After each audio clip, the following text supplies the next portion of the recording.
जीत मेरी। ठीक है, एक बार एक खरगोश था, वो उसको अपनी तेज चाल, खरगोश तेज भागता है ना, तो खरगोश को अपनी तेज चाल पर बहुत घमंड था। और एक क्या था, कछुआ था, और कछुआ हमेशा धीरे धीरे चलता है। ठीक है, तो उन दोनों में एक दिन बात हुई, तो खरगोश कहता है कि चलो क्यों ना हम एक दिन, कछुए से कहता है कि हम रेस लगाते हैं, या शर्त लगाई उन दोनों ने कि कौन जल्दी उस, मतलब एक कुआं था, कुएं के पास में उसको कौन जल्दी पार करता है।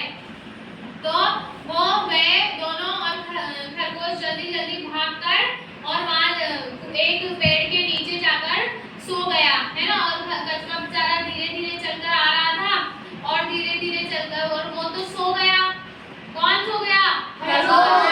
और कछुआ धीरे धीरे आता आता और अपनी मंजिल तक पहुंच गया, जहाँ उस कुएं तक पहुंच गया। खरगोश ने सोचा कि मैं थोड़ी देर सो जाता हूँ, जब तक कछुआ आएगा तब तक मैं वापस उठकर चला जाऊंगा। तो खरगोश सो गया, और कछुआ धीरे धीरे आकर उसके जहाँ पर उनका मेन स्थान बनाया गया था, जहाँ तक उन्होंने शर्त लगाई, कछुआ वहां तक पहुंच गया।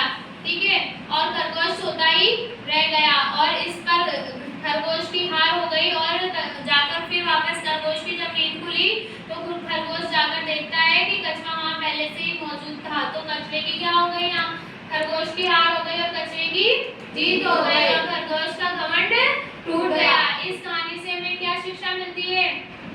हाँ बताइए।